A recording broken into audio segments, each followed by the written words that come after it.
going to talk to you about how I categorize baseball movies. A lot of sports films are classified as dramas, but then a lot of people like to have a subcategory of a drama and call it a sports movie. Some people might even say that sports movies have their own subcategories, one of which including baseball. I personally think that baseball has its own categories, its own subgenres of film, and I'm going to classify them differently than maybe someone else would. So this is just my opinion of movies.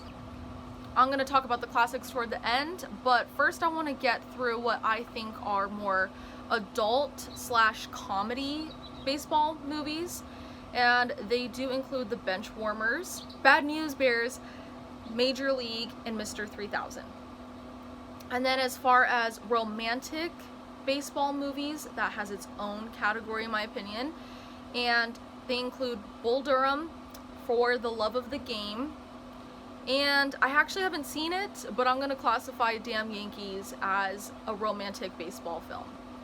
What I like to call more adult films would be, not like in the way that you might think, but I think baseball has a category of adult baseball movies, and they include Bang the Drum Slowly, 61 Asterisk, which is a made-for-TV movie.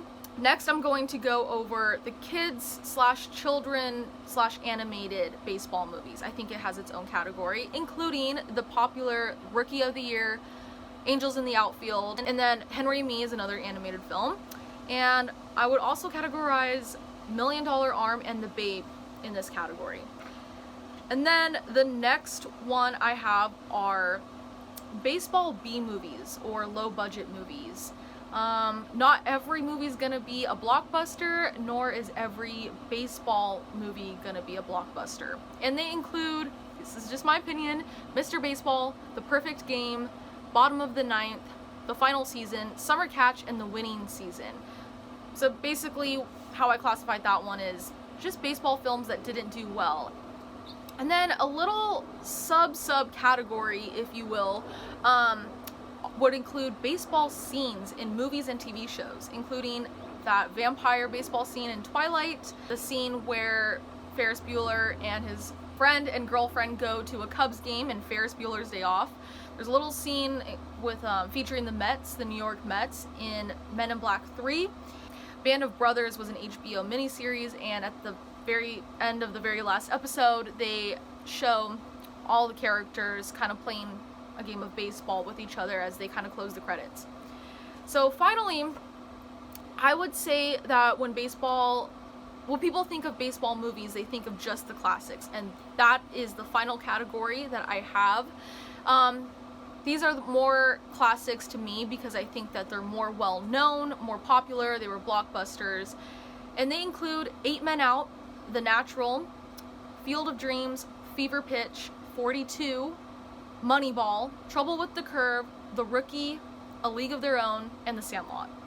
And another thing that I do want to mention is, in my opinion, I think baseball movies kind of come in waves. I don't know if anyone else has noticed that, but there were a wave of them in the 80s. I think the ones that came out in the 80s baseball movie wave would include The Natural, Field of Dreams, and Bull Durham.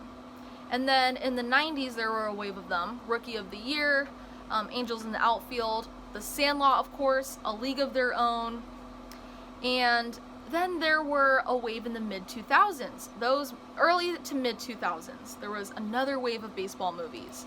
So there was The Rookie, Fever Pitch, and I think that's pretty much it actually. Those are the two main ones I would say that are at least classics. And then the early 2010s did have a wave of baseball movies, and all 3 of them did very well. Moneyball, 42, and Trouble with the Curve. I'm hoping that we have another wave of baseball movies coming out. This is just how I categorize baseball movies. I hope you guys enjoyed this video.